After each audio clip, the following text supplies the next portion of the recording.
Check out these goggles. They are the DJI N3.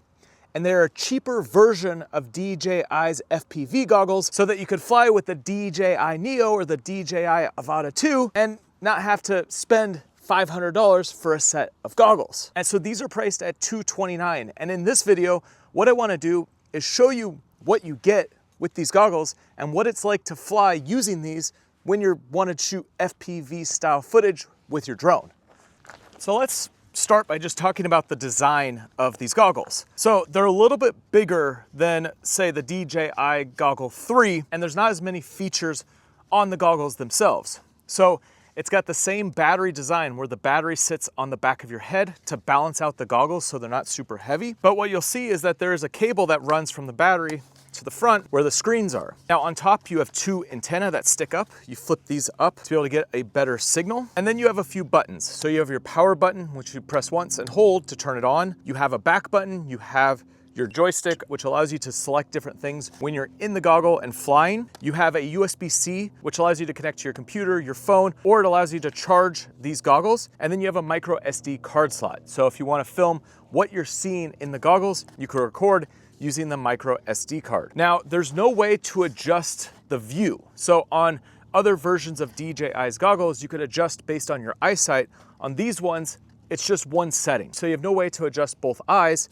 Instead, it's a different design on the insides. So you have these two glass eye holes to where you look in, and then there's a screen further back in the distance. And you can see that these goggles are a little bit larger, so the screen sits a little bit further away. And when you're looking in the screen, it has more of a curve to it than you see on the other sets of DJI goggles that I've worked with. Now you have a lens protector that you can keep inside to keep the glass clean so that you don't get any scratches or anything, but it's a fairly simple design. Now on the inside, you'll also see two little mesh areas, and when you're actually using these goggles, you can defog, and it will kick on a little fan that helps defog when it's on your face. Now, around your face to block out the light, it has a cushion. And this cushion actually feels really good on the face. With the adjustment on the back of the battery, you can make this nice and snug, and it blocks out all the light around what you're seeing. Now let's take off the DJI Neo, fly around a bit, and let's talk about some of the other features that you get on these N3 goggles. If you've worked with any of the other versions, it's pretty much the same. You put on the goggles, you could use your motion controller, and with the little line on the screen and the dot, you could select any of your menus from the top, the side, or the bottom. And you could also use the joystick on the actual goggles themselves, and there is a back button on the goggles themselves. So super simple operation. Let's get this drone into the sky. So double press the orange button, motors are gonna start, press up on the motion controller, it's gonna fly into the sky. I could start pulling the trigger and I could start flying. And now you're gonna see both what I'm seeing in the goggles. So I'm gonna fly a little bit over here. You could see as I go around this tree how it looks. And you also get to see what the drone is seeing.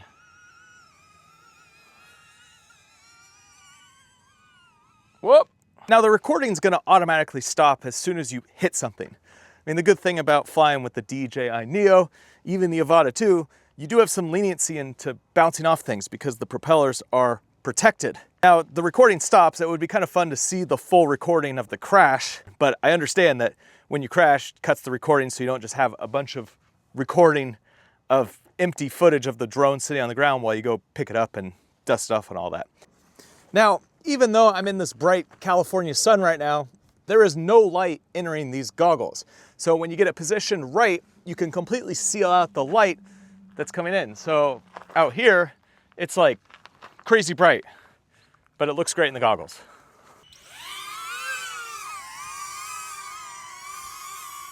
So the weight is approximately 539 grams, and that's including the battery and the headband. Now the screen size is a 3.5-inch screen, and the resolution is HD at 60 frames per second. And your field of view when you're looking through the goggles is 54 degrees. Now in terms of transmission, you have 0.4 transmission, so you get a very clean signal when you're flying around. And in terms of latency, you're getting about a 31 millisecond latency with the Avata 2 and about a 58 millisecond latency with the DJI Neo. And I haven't really noticed any issues when flying. Now, in terms of video bitrate, you get a 60 megabits per second with the Avata 2 and 50 megabits per second with the Neo. Now, in terms of battery life, you get 2.7 hours of battery with the goggles. So you'll be able to do a series of flights with this one battery before you have to plug it in to charge it back up. Now, in terms of setup, they're very easy to set up. It's just like any other DJI's products.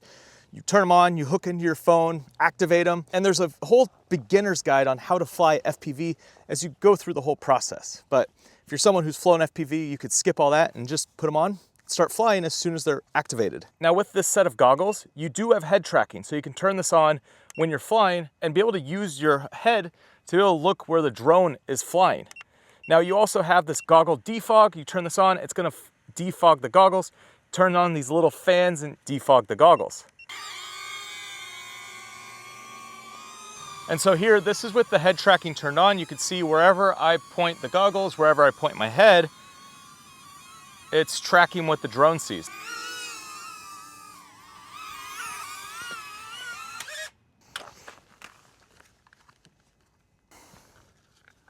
I think one of the biggest things with a piece of gear is whether it works well for its intended purpose. It's not about all the bells and whistles and all the flashy things that comes with it, it's whether it works. And so with the DJI N3 goggles, the experience inside the goggles is similar to the experience flying with the more expensive version. And that's the most important part. So a cheaper set of goggles to work with your DJI Neo, or if you're someone who's flying with the Avata 2, and you get a good flying experience. I'll include a link down below in the description if you want to see all the details about these goggles, if you want to pick up a set for yourself. And next, I highly suggest you check out this video right here, especially if you're a DJI Neo flyer, because it's a complete beginner's guide to the DJI Neo and everything on how to fly it. And if you want to make adventure style videos, then make sure you check out this playlist right here, which is all about how to make adventure videos here on YouTube. I'll see you over there.